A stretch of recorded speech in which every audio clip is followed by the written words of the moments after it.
வணக்கம். இது வடலியின் இரவு நேர பிரதான செய்திகள். செய்திகளோடு இணைத்துக் கொள்ளும் நான் ரேகா சுஜேந்திரன். வடகிழக்கில் காணிகளை அபகரிக்கும் வர்த்தமானியின் உள்நோக்கம் என்ன? ஸ்ரீதரன் எம்பி கேள்வி.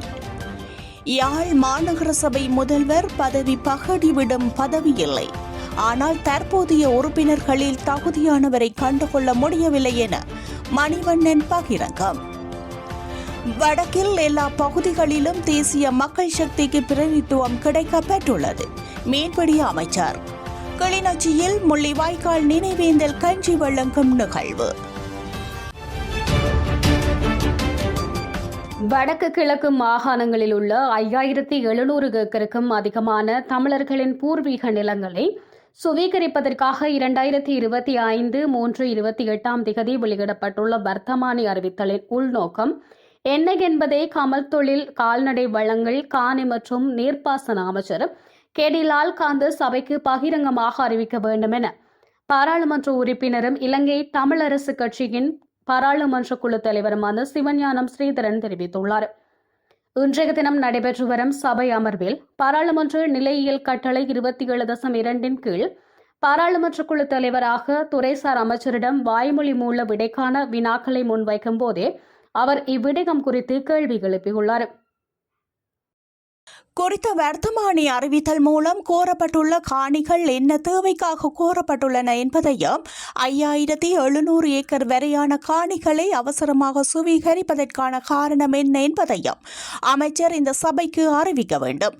வடக்கு கிழக்கு மாகாணங்களில் நீண்ட காலம் நடைபெற்ற யுத்தம் காரணமாக மக்கள் இடம்பெயர்ந்து உள்நாட்டிலும் வெளிநாடுகளிலும் உறவினர் நண்பர்களின் வீடுகளிலும் வாழும்போது அவர்களது காணிகளை விடுவிக்க நடவடிக்கை எடுக்காமல் மக்களின் காணிகளை சுவீகரிக்கும் இந்த வர்த்தமானி அறிவித்தலின் உள்நோக்கம் என்ன என்பதையும் தமிழ் மக்கள் மீது மேற்கொள்ளப்பட்ட நீண்டகால யுத்தம் காரணமாக அவர்களது காணி ஆவணங்கள் தவறவிடப்பட்டுள்ளதாக மாவட்ட செயலகங்கள் தெரிவிக்கும் நிலையில் இந்த புதிய வர்த்தமானி அறிவித்தல் மூலம் காணி உரிமையை உறுதிப்படுத்துமாறும் எவ்வாறு கோர முடியும் என்பதையும் அமைச்சர் உயரிய சபைக்கு அறிவிக்க வேண்டும் என வலியுறுத்தியுள்ளார்.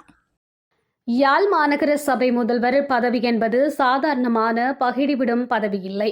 ஆனால் துரதிருஷ்டவசமாக தற்போது தெரிவு செய்யப்பட்ட உறுப்பினர்களில் தகுதியான மாநகர சபை முதல்வரை கண்டுகொள்ள முடியவில்லை என்பதுதான் உண்மை என தமிழ் மக்கள் கூட்டணியின் மத்திய குழு உறுப்பினர் சட்டத்திரணி வி மணிவண்ணன் தெரிவித்தார். யாழ் ஊடக அமையத்தில் இன்று இடம்பெற்ற ஊடக சந்திப்பில் அவர் தெரிவிக்கையில், நடைபெற்று முடிந்துள்ள உள்ளூராட்சி சபை தேர்தலில் மான் சின்னத்தில் போட்டியிட்ட நமக்கு மக்கள் பெரும் ஆதரவை தந்துள்ளார்கள். இனிவரும் தேர்தல்களில் தாம் புத்தெழுச்சியுடன் போட்டியிடுவோம். உள்ளூராட்சி சபை தேர்தலில் நாம் தமிழ் மக்கள் கூட்டணி சார்பாக மான் சின்னத்தில் போட்டியிடுவதற்காக யாழ் மாவட்டத்தில் வேட்பு மனுக்களை தாக்கல் செய்துவோம். அவற்றில் சிலது நிராகரிக்கப்பட்ட நிலையில் 7 சபைகளில் போட்டியிட்டோம். விதியோ சதியோ தெரியவில்லை. எமது வேட்பு மனுக்கள் நிராகரிக்கப்பட்டமையால் நாம் சட்ட போராட்டத்தில் ஈடுபட்டோம். அந்த முயற்சியையும் தோல்வி அடைந்தமையால் நாம் தேர்தல் பிரச்சார பணிகளுக்காக வெறும் 11 நாட்களே செலவு செய்துள்ளோம். குறுகிய கால பிரச்சாரங்களை மேற்கொண்ட போதிலும் சிறப்பான அடைவுகளை பெற்றுள்ளோம். நல்லூர் பிரதேச சபையில் 6 ஆசனங்களும் காரிநகர் பிரதேச சபையில் 2 ஆசனங்களையும் பெற்றுள்ளோம். அங்கு தமிழ் தேசிய கட்சிகளுடன் இணைந்து ஆட்சி அமைக்கக்கூடிய நிலைமை காணப்படுகின்றது. அவ்வாறு ஆட்சி அமைப்போமாயின் அந்த பிரதேச சபைகளுக்கான சிறப்பான முறையில் முன்னெடுத்து செல்வோம் என அவர் மேலும் தெரிவித்துள்ளார். உள்ளூராட்சி மன்ற தேர்தலை வைத்து பார்க்கின்ற போது வடக்கு கிழக்கில் எந்த கட்சியும் தனித்து ஆட்சி செய்ய முடியாத நிலை ஏற்பட்டுள்ளது.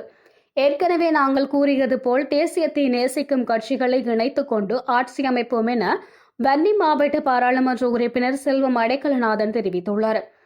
மன்னாரில் உள்ள அலுவலகத்தில் இன்று இடம்பெற்ற ஊடக சந்திப்பில் கருத்து தெரிவிக்கையிலேயே அவர் இவ்வாறு தெரிவித்தார்.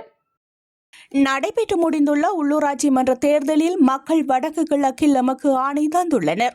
எதிர்வரும் காலங்களில் அனைவரும் ஒற்றுமையாக செயல்படவில்லை என்றால் மக்கள் வழங்கிய ஆணையை மாற்றியமைக்க வேண்டிய நிலை ஏற்படும் என்ற செய்தியை சொல்லியுள்ளனர். நாங்கள் ஒற்றுமையாக இல்லாத நிலையில் கடந்த பாராளுமன்ற தேர்தலில் ஜேவிபி அரசாங்கத்திற்கு கூடுதலாக மக்களின் ஆதரவு கிடைக்க பெற்றுள்ளமை அனைவரும் அறிந்த விடயம். எனினும் இடம்பெற்ற உள்ளூராட்சி மன்ற தேர்தலில் வடக்கு கிழக்கில் ஜேவிபியின் பாரிய பின்னடைவை சந்தித்துள்ளது. தமிழர்களை ஆளக்கூடிய வகையில் தமது ஆவணையை வழங்கியுள்ளனர். மேலும் தமிழ் கட்சிகள் ஒற்றுமையாக பயணிக்க வேண்டும் என்கின்ற செய்தியையும் சொல்லியிருக்கின்றனர். தமிழீழ விடுதலை இயக்கத்தினை பொறுத்தவரையில் அடுத்தடுத்து வருகின்ற தேர்தலாக இருக்கலாம், போராட்டங்களாக இருக்கலாம், தமிழ் தேசிய கூட்டமைப்பு என்கின்ற அடிப்படையில் செயல்படக்கூடிய ஒரு புதிய முயற்சியை நாம் முன்னெடுக்கின்றோம். உள்ளூராட்சி மன்ற தேர்தலை வைத்து பார்க்கின்ற போது வடக்கு கிழக்கில் எந்த கட்சியும் தனித்து ஆட்சி செய்யாத முடியாத நிலை ஏற்பட்டுள்ளது.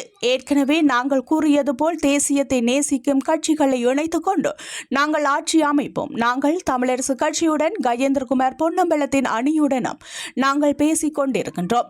எங்களுடைய முதல் ஆட்சி அமைக்கின்ற செயற்பாடுகள் தமிழ் தேசிய கட்சிகளுடன் இருக்கும். அதன் அடிப்படையில் பேச்சுவார்த்தைகள் இடம்பெற்றுக் கொண்டிருக்கின்றன. எதிர்வரும் காலங்களில் நாங்கள் ஒற்றுமையாக ஒரே அணியாக செயல்படுவதற்கான சந்தர்ப்பத்தை ஏற்படுத்துவோம். நாங்கள் அனைவரும் ஒற்றுமையாக செயல்பட வேண்டும் என்பதற்காக மக்கள் வாக்குகளை வழங்கியுள்ளனர் என அவர் மேலும் தெரிவித்துள்ளார். தமிழ் மக்கள் தேசிய மக்கள் சக்தி மீது வைத்துள்ள நம்பிக்கை குறையவே இல்லை. மக்களின் எதிர்பார்ப்புகளை நாம் நிச்சயம் நிறைவேற்றுவோம். அரசியல் இருப்புக்காகவே தேசிய மக்கள் சக்தியை தமிழ் மக்கள் நிராகரித்து விட்டதாக சில குழுக்கள் போலி பிரச்சாரம் முன்னெடுத்து வருகின்றன என்று கடற்றொழில் நீரியல் மற்றும் கடல் வளங்கள் அமைச்சர் ராமலிங்கம் சந்திரசேகர் தெரிவித்துள்ளார்.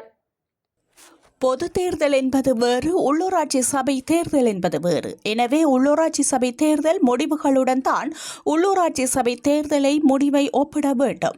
அதன் அடிப்படையில் பார்த்தால் 2018 தேர்தலில் வடக்கில் விரல் விட்டு எண்ணக்கூடிய வகையில்தான் தேசிய மக்கள் சக்திக்கு பிரதிநிதித்துவம் இருந்தது. ஆனால் இந்த முறை வடக்கில் எல்லா பகுதிகளிலும் தேசிய மக்கள் சக்திக்கு பிரதிநிதித்துவம் கிடைக்கப் பெற்றுள்ளது. இது வரலாற்று முக்கியத்துவம் வாய்ந்த விடயமாகும். எனினும் மக்களை பிரித்தாழ்வதற்கு முற்படும் அரசியல்வாதிகளுக்கு இது பொறுத்து கொள்ள முடியவில்லை. அதனால் தான் தேசிய மக்கள் சக்தியை தமிழ் மக்கள் நிராகரித்து விட்டதாக போலி பிரச்சாரம் முன்னெடுத்து இன்பம் காணுகின்றனர். ஜனாதிபதி தோழர் அனுரகுமார திசாநாயக்க மீதும் எமது அரசாங்கத்தின் மீதும் தமிழ் மக்கள் வைத்துள்ள நம்பிக்கை அப்படியே தொடர்கின்றது. மக்களின் எதிர்பார்ப்புகளை எம்மால் தான் நிச்சயம் நிறைவேற்ற முடியும் என்பது அவர்களுக்கு தெரியும். நிச்சயம் அதனை செய்வோம். அதற்குரிய அடித்தளம் தற்போது இடப்பட்டு வருகின்றது. எனவே சதிகார அரசியல்வாதிகளினால் எம்மையும் மக்களையும் பிரிக்க முடியாது. இலக்கை நோக்கிய எமது பயணம் தொடரும். உள்ளூராட்சி சபை தேர்தலில் யாழ்ப்பாணம் உட்பட வடக்கு மாகாணத்தில் தேசிய மக்கள் சக்திக்கு வாக்களித்த அத்தனை சொந்தங்களுக்கும் நன்றிகள்.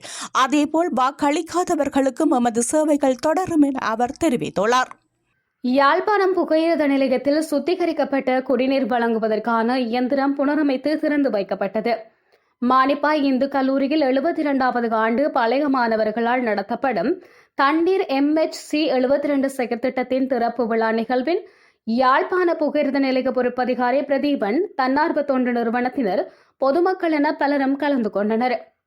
யாழ்ப்பாணம் புகையிரத நிலையம் மற்றும் அதனை அண்டிய பகுதிகளில் குடிநீர் சவர்த்தன்மை மிக்கதாக காணப்படும் நிலையில் குறித்த இயந்திரத்தினால் புகையிரத நிலையத்திற்கு வருபவர்களும் புகையிரத நிலையத்திற்கு அருகில் வசிப்பவர்களும் பயன்பெறுவார்கள் என்பதும் குறிப்பிடத்தக்கது.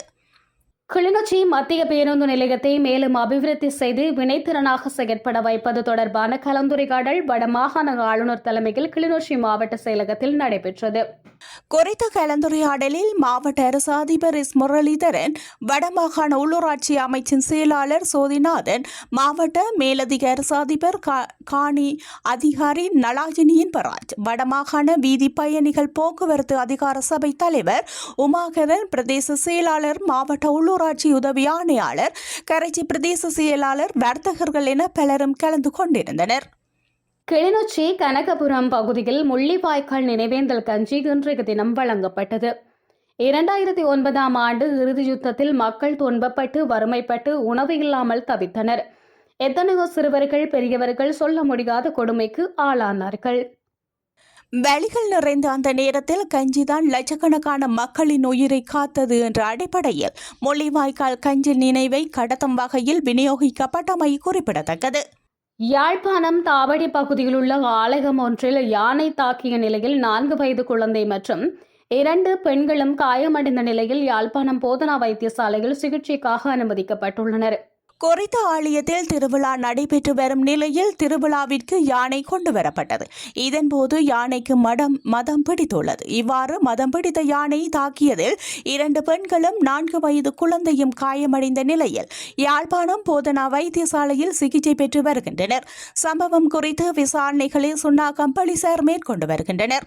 கொழும்பில் அமைந்துள்ள பாடசாலை ஒன்றில் தரம் 10 கல்வி பயிலும் மாணவியின் மரணம் தொடர்பில் உரிய நடவடிக்கை எடுத்துள்ளதாக கல்வி அமைச்சு தெரிவித்துள்ளது. சம்பவம் குறித்து தகவல் கிடைத்ததும் பாடசாலை அதிபரை விளக்கம் கேட்டு வரவழைத்ததாகவும் சம்பந்தப்பட்ட ஆசிரியர் உடனடியாக பாடசாலையிலிருந்து இடமாற்றம் செய்யப்பட்டதாகவும் கல்வி அமைச்சு தெரிவித்துள்ளது. சம்பவம் தொடர்பான போலீஸ் விசாரணை அறிக்கை கோரப்பட்டுள்ளது. மேலும் அது கிடைத்தவுடன் தேவையான ஒழுங்கு நடவடிக்கைகள் எடுக்கப்படும் என்று கல்வி அமைச்சு மேலும் கூறியுள்ளது. அதே நேரம் தற்போது மேலும் விசாரணைகள் நடைபெற்று வருவதாகவும் அந்த அறிக்கையில் மேலும் தெரிவிக்கப்பட்டுள்ளது. அண்மையில் கொழும்பு கொட்டாஞ்சேரி பகுதியில் தற்கொலை செய்து கொண்ட 16 வயது பாடசாலை மாணவிக்கு நீதி கோரி பம்பலப்பட்டியில் உள்ள ஒரு பிரபல மகளிர் பாடசாலையின் முன் இன்று போராட்டம் முன்னெடுக்கப்பட்டிருந்தது. பாடசாலை மாணவியை பாலியல் வன்புணர்வு செய்து அவரது மரணத்திற்கு வழிவகுத்ததாக குற்றம் சாட்டப்பட்டுள்ள பாடசாலையின் ஆண் ஆசிரியர் உடனடியாக இடைநீக்கம் செய்து கைது செய்ய வேண்டும் என்று போராட்டக்காரர்கள் இதன்போது கோரிக்கை விடுத்துள்ளனர். குற்றவாளியை பாதுகாத்ததாக குறித்த பாடசாலையின் அதிபர் மீதும் போராட்டக்காரர்கள் குற்றம் சாட்டியதுடன் அவருக்கு எதிரான அதிருப்தியையும் வெளியிட்டுள்ளனர். குறித்த மாணவியின் மரணத்திற்கு பின்னர் ஊடகங்களிலும் பேசிய அவரது பெற்றோர் பம்பலப்பட்டியில் உள்ள அவரது முன்னாள் பாடசாலை ஆண் ஆசிரியர் ஒருவரால் தமது மகள் பாலியல் துஷ்பிரயோகம் செய்யப்பட்டதன் காரணமாக தற்கொலை செய்து கொண்டதாக கூறியிருந்தனர். மேலும் அந்த சிறுமி இறப்பதற்கு முன்பு ஒரு தனியார் கல்வி நிலையத்தில் சக மாணவர்கள் முன்னிலையில் அவமானப்படுத்தப்பட்டதாகவும் அவர்கள் கூறியிருந்தனர். பம்பலப்பட்டி போலீஸ் நிலையத்தில் பதிவு செய்யப்பட்ட முறைப்பாட்டை தொடர்ந்து குற்றம் சாட்டப்பட்ட ஆசிரியர் கைது செய்யப்பட்டுள்ளார். ஆனால் பின்னர் அவர் பிணையில் விடுவிக்கப்பட்டிருந்தார். இந்த விவகாரம் குறித்து விசாரணைகளை ஆரம்பித்துள்ளதாகவும் தேசிய சிறுவர் பாதுகாப்பு அதிகார சபை தெரிவித்துள்ளது.